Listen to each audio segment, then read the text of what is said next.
Good evening. It's wonderful to be back with you once again, isn't it, Ronnie? Indeed it is. And in a packed programme tonight, we shall be meeting Bendo, the India rubber man in Lord George Davison's circus, who recently went bankrupt. He told the court he'd taken up with the lady contortionist and she'd overstretched his resources. And then I'll be talking to a man who has been unemployed for 9 years but has now landed a good, steady job. He changes the prices at petrol stations. But first, the news. After His Holiness the Pope arrived in Britain at Heathrow yesterday, the entire airport lounge fell to its knees and prayed for his luggage. And on his visit to Balmoral today, Michael Foot was blown by the wind into a loch, caught his coat in the car door and was dragged backwards through a hedge. Her Majesty later congratulated him on looking rather tidier than usual.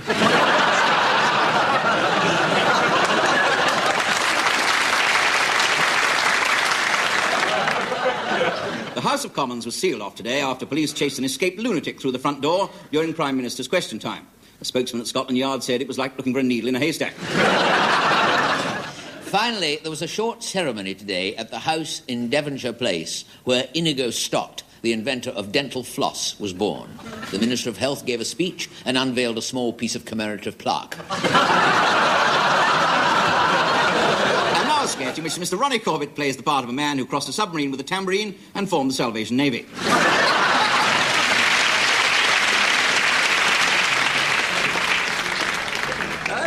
Hubert, this is Gregory. I'm going to leave you two together. You've got so much in common. Oh, really? How do you do, Hubert? Yeah, how are you, Gregory? How are you? So much in common, eh? Yes, I wonder what that could be. Are you with the diplomatic corps, then? No, I'm in cement. Well, do you live hereabouts? Aberdeen. School, perhaps? Eton? Droitwich Grammar. Grenadier Guards? No, I was too short for that. Hang gliding? Potholing. Well, she says we've got something in common, so we must have. I wonder what it is. Oh, I know. Hearing aid. Pardon? Hearing aid. You a bit mutton, Jeff? No, not in the least. Oh, it can't be that. I tell you what. Do you collect butterflies? No. No, neither do I. Can't be that, then. No, it can't. No. I know. I am a bit of a jigsaw buff. Would it be that? Not that either. I know I'm rather eccentric in one way. Yeah. When I have a bath, I always test the temperature with my earlobe. Bloody silly thing to do. No, it can't be that, then. I can't think why. Yeah. I know what it could be. Toupee. Yeah? Contact lenses? No, false teeth. Truss? Impetigo. Hay fever? Block drains. Cockroaches? No. Hello, everybody! Oh, Hello, Snuggles!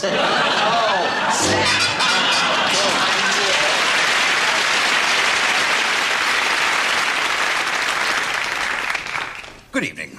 I'm speaking to you tonight, once again, as the chairman for the Loyal Society for the Prevention of Mispronunciation.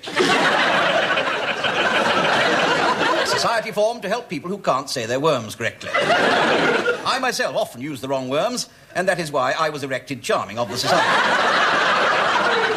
Firstly, let me try and put you in the puncture regarding our mumblers. Now, each and every plum of them have difficulty in conversing with the people they meet in everyday loaf. They're merkwaits at the fig tree or the orifice, or even in their own holes, min and woof, souther and fun, brother and thistle. Unable to communicate. Now, this can be an enormous bandage up to our tremblers at all times, especially at bismuth time, because bismuth is a season of grease on earth and pig swill to all men. When the family all get together to eat, drunk and be messy. Gather round the fireside, cracking knits, smelling Tories and singing old pongs and barrels. Many of our rumblers lose out on these skinful pastimes. A very close fringe of mine, for instance, once went carol slinging with the local church choir. But instead of slinging Good King Wenceslas stuck out, and his feet were steaming, he sang, "Go rest your belly, gentlemen, let nothing rude display." Which, of course, caused havoc amongst the queer and deeply upended the knickers white. This is just one instance of what my tremblers have to stiffer with a lipped upper stuff. What we need now is money to build clubs and calamity centres where people don't have to bother with the right worms, places where they can greet each other with a cheery, "Good after, nuts, how nice to squeeze you." Place where they can play a game of ping tennis or table pong, scribble or newts and crutches. Many famous people are patrons of the Society. Piddlyticians like Widdley Whitelaw, Sir Geoffrey Hu and Mr. Dennis Holey. Also famous TV nosebleeders like Reggie Bousoncourt, Angela Ripon and Anna Ford. And, of course, Mrs. Hairy Whitemouse. Not to be confused with Mrs. Woodlouse the Hog Dangler. Among the aristocracy, there is Lord Longfelt, there is the Duchess of Bedbug and Lord Montagu of Gooley. But patronage is not enough. Remember the worms of William Shakespeare's Our Great National Preface. A horse, a house, my kingdom for a hearse. And, of course, eventually he got all three. What we need is printed matter. Any sort of printed matter, no matter what sort. Send your magazines, newspapers, Dixon Bookshares. Do it now. Bungle it up in pustules and post it to one of our mini branches dotted all over the Bottishire. Minchester, Herminbum, Loverpill, and as far north as the Firth of Filth. We are also busy setting up outposts in foreign pants, too, all over the globe. In fact, we have just opened a branch in Siam. And now, in confusion, I would like you to join me in singing the Siamese national anthem to the tune of God Save the Queer.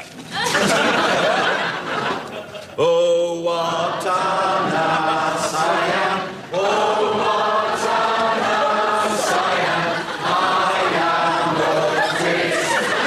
Oh, what a fool am I, oh, what a fool am I, oh, Watana Siam, oh, Watana. Thank you very much.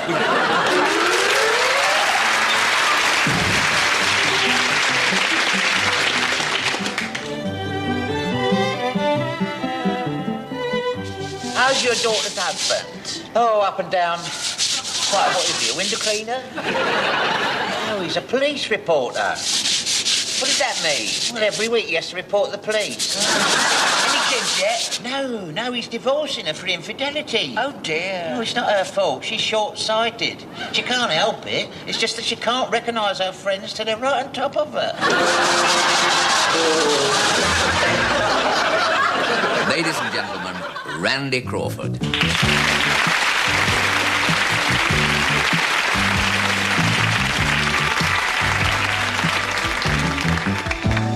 I got a secret combination. I'm gonna use it to lock away your love. I've got a standing obligation never to change it, 'cause then I'd lose your love. All the girls in town are trying to get on your good side, but they don't know that you ain't buying. No matter how they try, I know they'll never find out my secret combination. Secret combination. I'm gonna use it to lock away your love. I've got a standing obligation never to change it, 'cause then I'd lose your love.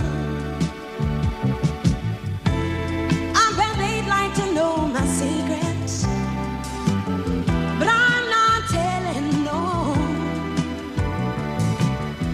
My lips are sealed and I ain't speaking. It's my intention, I'm never gonna mention my secret combination. Secret combination. I'm gonna use it to lock away your love. I've got a standing obligation never to change it, 'cause then I'd lose your love.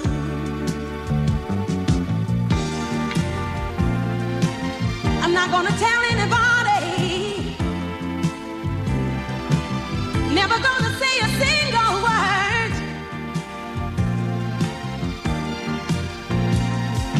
It's my intention, never gonna mention my secret combination. Secret combination. I'm gonna use it to lock away your love. And I've got a standing obligation never to change it, 'cause then I'd lose your love. I don't want to lose your love. I don't want to lose your love.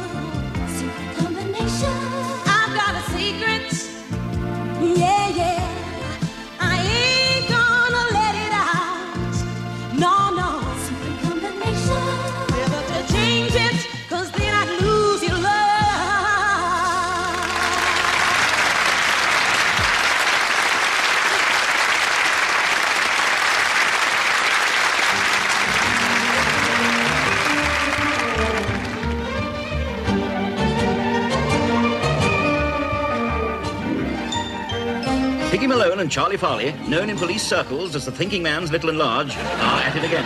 On board an ocean-going liner, they have been employed by the wealthy Mrs. Bumstead to safeguard her all-girls orchestra, who have been mysteriously disappearing, one by one. Since our two heroes took over, however, there have been no further disappearances. Could it be that the pathetic duo have struck terror, or even boredom, into the hearts of the unknown kidnappers? You viewers start here. Well, Chief, it certainly seems to have gone...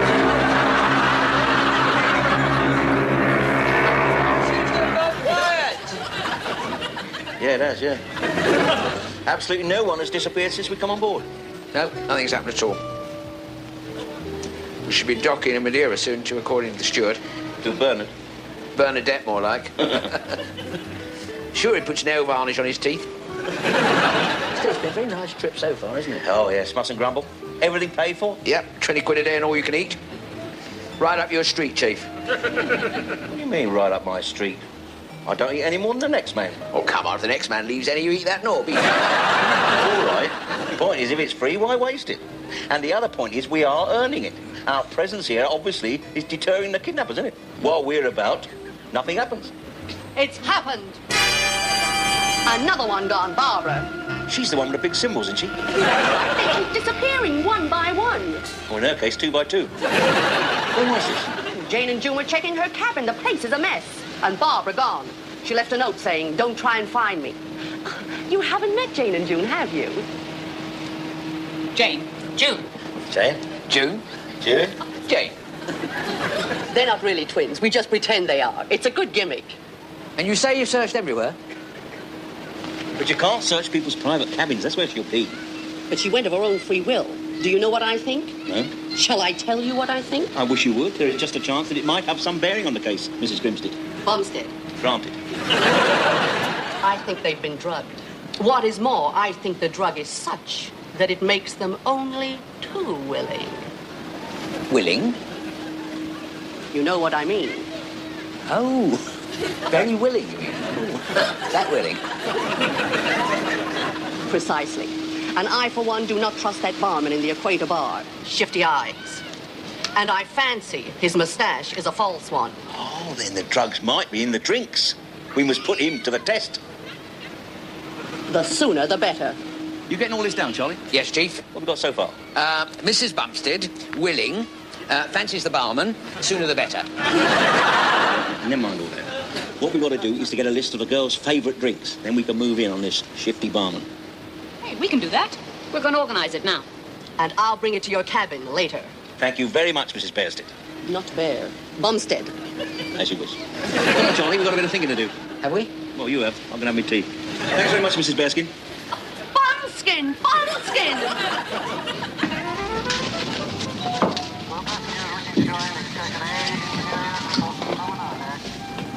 Leave this to me, Chief. A large whiskey and creme de menthe with port in it, and a double vodka and brandy. Frappy, please. Are you sure? Of course I'm sure.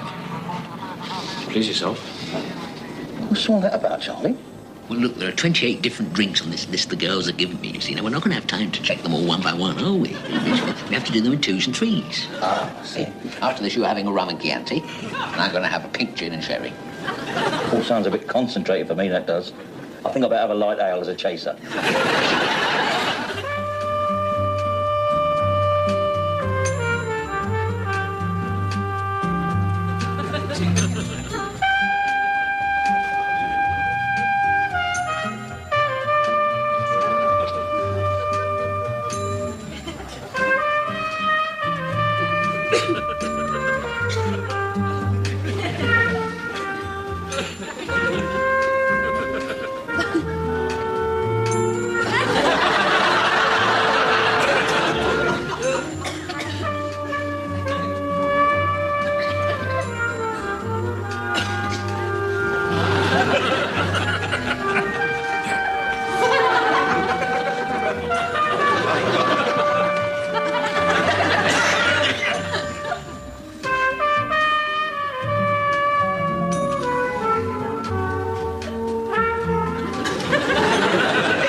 Do you know, I used to read so much about the evils of drinking that a short while ago I completely gave up reading about it. Have we found what we're looking for, Charlie? Yes, I think we have, yes. Good. Well, what were we looking for, Charlie? You know, that relaxing thingy. Oh, yeah. Have we found it, George? Can you just ask me that? Oh, no, that was me. Yes, Yes, I do feel, you know, a little bit relaxed. Oh, good. We'll go then. We'll get a cab this time of night. You're on board ship, sir. Oh, yeah. Yeah, it's not far. The swim will do us good. Come on, Charlie. Sweet. What? Oh, yeah. That last one.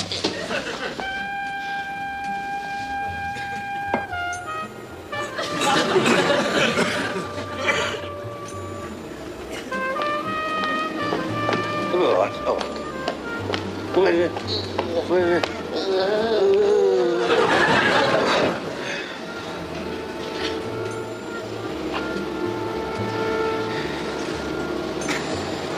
This is not our room.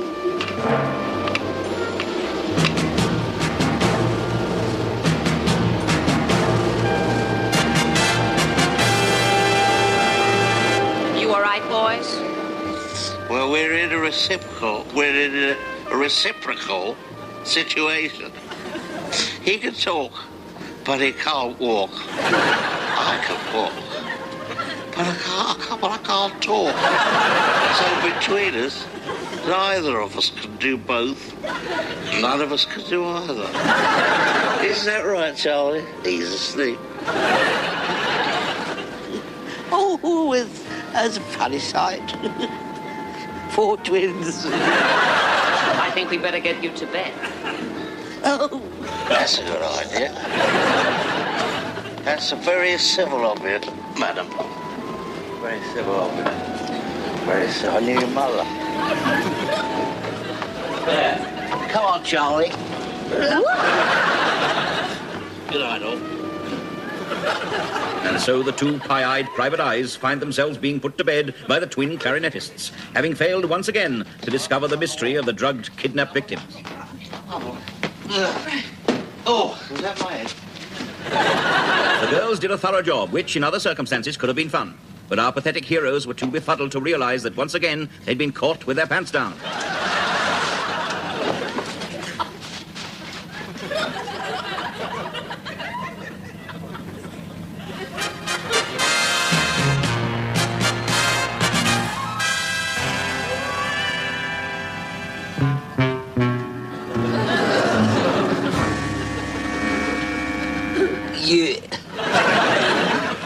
This breakfast smells of fish. Well, it's a kipper. I can't eat this. Well, I must eat something. My mouth tastes like the inside of a wrestler's laundry basket. We did overdo it last night, didn't we? Yeah, and we still didn't discover anything. Well, it must be the food, that's all. The drugs have to be in the food. Yeah, but not just any food, is it, you see? It's not ordinary food, is it? It's the food only given to the orchestra. Yeah, but when? In the interval. When they all go round the back for their refreshments. Yeah, that's it, Chief. Yeah, but we can't get hold of any of that, can we? The only people allowed round here are the orchestra. Just give me a little while. I might just come up with an idea. I might come up with something else. What did Sandra say? Well, she said she'll have a go on the cymbals, but you know what a big chest she's got? What about it? She wants danger money. Do you mind, madam? I'm changing my clothing here. Oh, it's you, Charlie. Yeah, thieved it from one of the girls' cabins. She got 3 or 4, so she'll never notice. And the elasticated wig, you see, and the dolly bag to put me samples in. So I'm now ready to infiltrate the enemy camp. Camp is right. What are they? Me socks. So, you're just going to walk in, help yourself a few bits of food, put in your bag, and then keep it going, eh? Yeah. Trouble? And so Charlie prepares to do battle in the bun fight which takes place behind the scenes at Mrs. Bumstead's nightly concert. But who is the blind man who constantly lurks within earshot? Will Mrs. Bumstead pay danger money to the girl with the cymbals? Or is she playing it a bit too close to the chest? Don't miss next week's enthralling episode of Band of Slaves.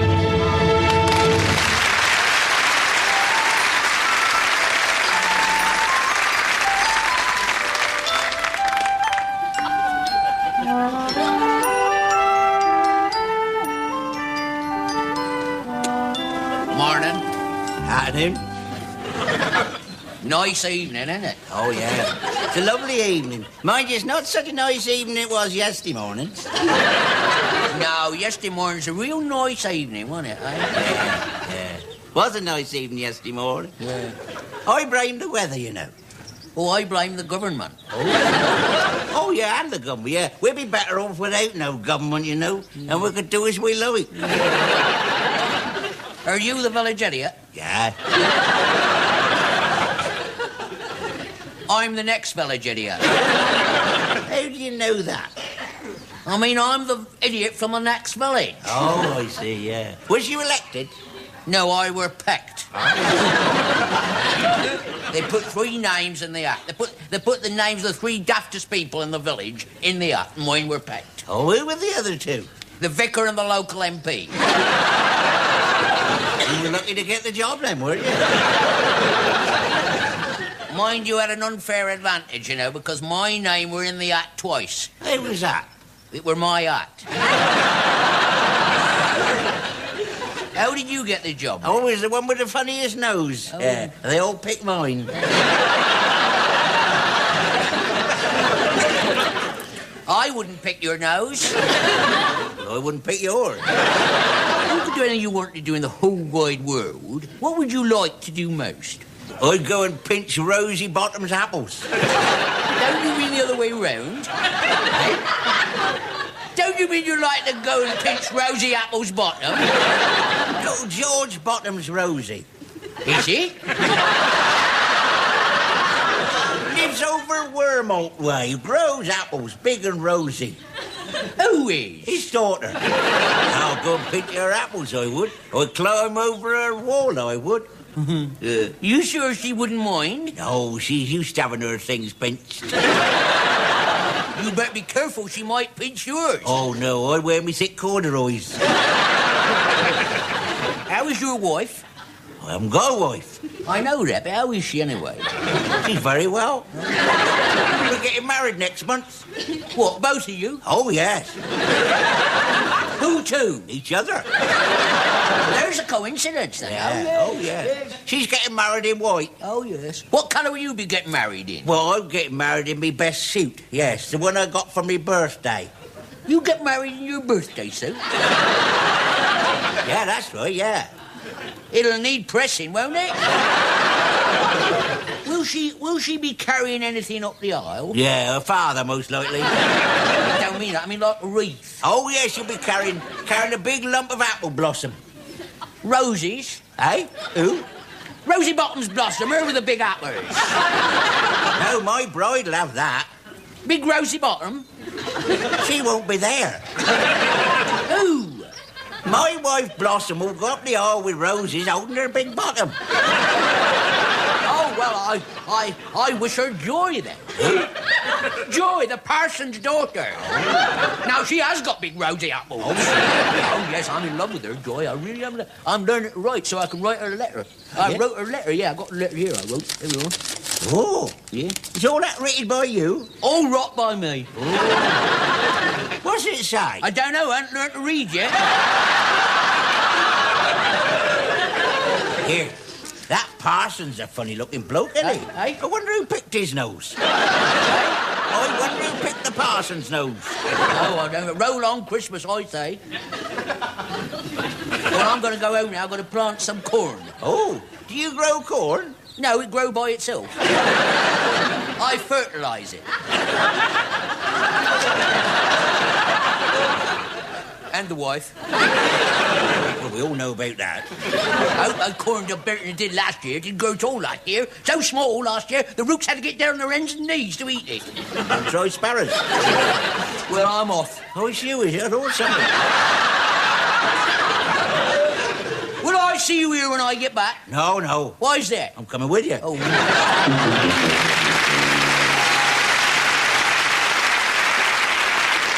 thank you very much. Now, here is a joke about a man who, for 35 years, has been a supporter of Fulham Football Club. Pathetic, isn't it? Now the story of the low life. No, actually, I know what you're thinking. Here we go, just an excuse to do a lot of cheap jokes about Fulham. Well, you are wrong, because I happen to be Fulham Football Club's biggest fan. Which should give you some idea how many fans they've got. No, as a matter of fact, I only heard this story at lunchtime, to be honest. It's quite... My agent, who had been making a phone call, we were at lunch, came back to the table, checked the dipstick in his Perrier water. He's not exactly a heavy drinker. He once took 3 weeks to dry out after eating a wine gum.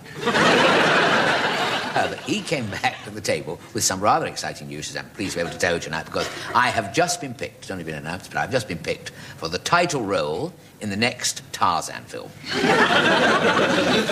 It's going to be called Tarzan Isn't Very Well. And next week I begin rehearsing my first big scenes with Bo Derek. She'll be in a very revealing low-cut loincloth. And I'll be in a fallout shelter.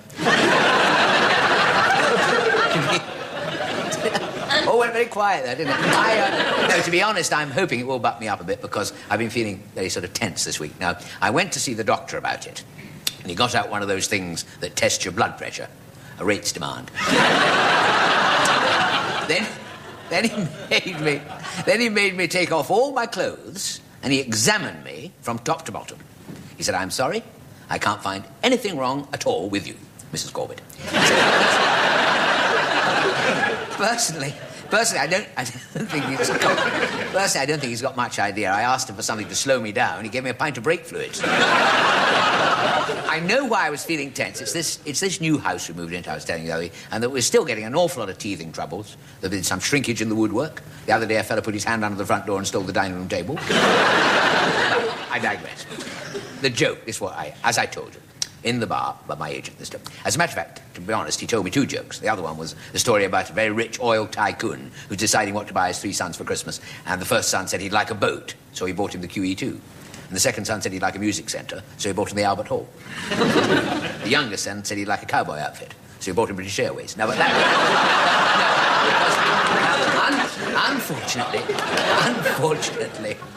Unfortunately, how will I get to Australia next time? Unfortunately, I haven't got time to tell that joke as well. Besides which, I happen to prefer the sporting flavour of the other one because I myself am something of a sports enthusiast. And it sounds hard to believe, I know, doesn't it? When you consider that at school I was a bit of a weakling, believe it or not. Oh, no, I was. I was a hitman for the Ovaltinis, and when I think of all the risky things we used to get up to at school, I'll tell you, like playing conkers in the showers.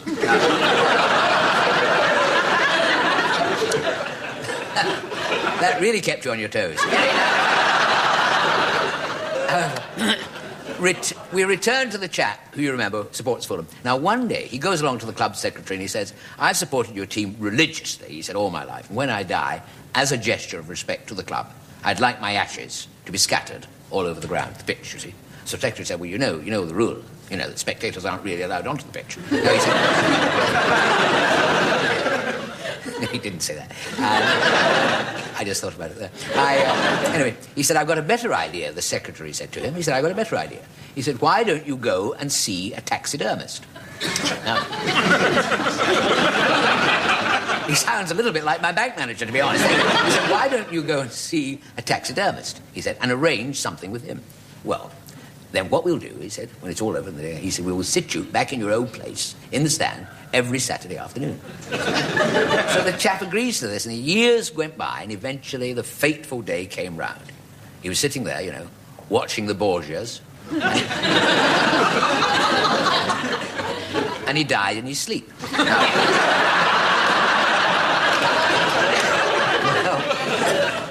Well, all the instructions he left were carried out to the letter, and the following Saturday, at 3 o'clock, they sacked him in his old place, in the stand at Fulham Football Ground. And as usual, he left at half-time.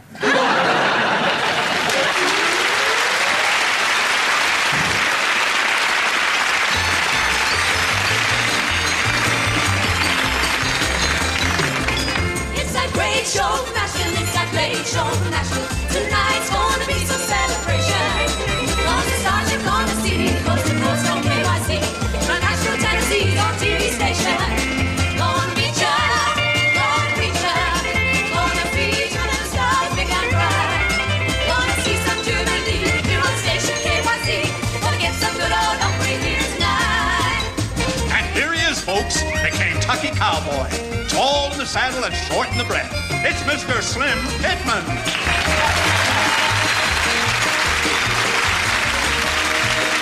a guy with a guitar and it hides where my feet are. My spurs trip me up where I tread. And that old jingle jangle gets my sheets in a tangle. But I don't take my boots off in bed. Gonna beat ya, gonna greet ya, gonna treat ya to hogwash and grits. Oh, my jeans, they've been shortened and they gets where they old, and they grunge my important little bit. Folks, she's big down south, she's big way out west. She's the one you've been waiting for, little lady who's big all over. Let's hear from Missy Holly Parton. I'm a gal who's curvaceous and the folks holler gracious. What a peach, she's the pick of the crop. I can jive, I can jigger, I'm a real hourglass figure, and the sand sure is stacked up the top. Gonna meet ya, gonna greet ya, gonna treat ya to hogwash and grits. I got jazz, I got jingles, I got great swinging singles. In the charts, they're my two biggest hits. Gonna meet ya, Gonna meet ya, gonna greet ya, gonna treat ya to hogwash and grits. There'll be whiskey in the jar, there'll be 2 beats in the bar, and they'll both be singing country hits.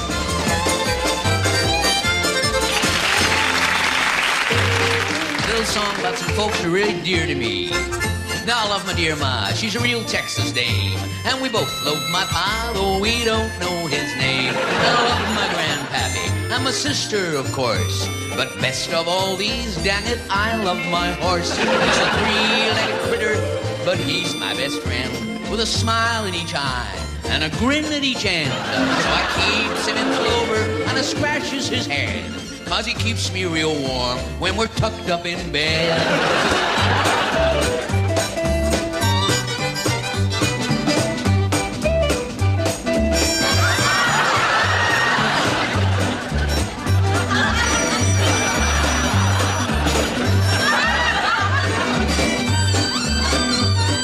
When I was 11, I was just a brat. My voice was sharp and my chest was flat. So I took deep breathing and a small guitar. Now I'm a 47 and a real big star. It's pretty, it's flirty, it's fabulous me. Big star. All the fellas agree they don't come any bigger down in old Tennessee. When I see apples, then I think of Anne. When I see nectarines, I think of Nan. When I see peaches, then I think of Prue. But when it's watermelons, then it's you know who. It's a Rudy, it's a Tootie, it's a Fruity old me. Big star. All the fellas agree they don't come any riper down in old Tennessee.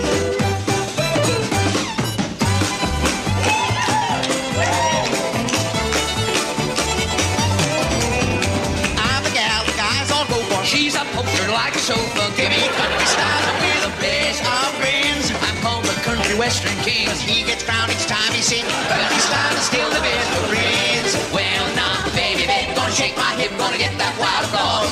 Baby, baby, gonna let it rip. Ooh-wee, bust my drawers. The folks call us the Nashville Sound, cause we gnash their teeth when we're around. Country style is still the best of friends. I got sequins on my Stetson. I got things they're taking bets on. Give me country style, we're the best of friends. I'm called the Cadillac block of rock. There's 40,000 on your clock. Country style is still the best to read. Well, now, baby, baby, gonna shake my hip, gonna twist that ball and jack. Baby, baby, gonna let it rip. Ooh, I've done my back. Royal flush, that's him and me. The king, the queen of Tennessee. Country style is still the best of friends. Country style is still the best of friends. Woo! That's it, folks. That's a good old song. The devil is Polly Darky.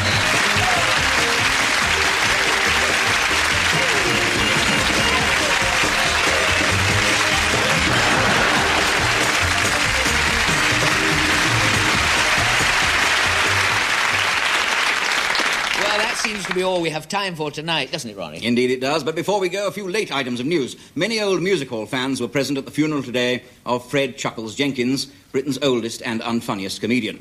In tribute, the vicar read out one of Fred's jokes, and the congregation had 2 minutes silence. A would-be thief in a Romford supermarket was thwarted today by have-a-go assistant, Miss Teresa Quilp, who attacked him with a labelling gun. Police say they are now looking for a man with a price on his head.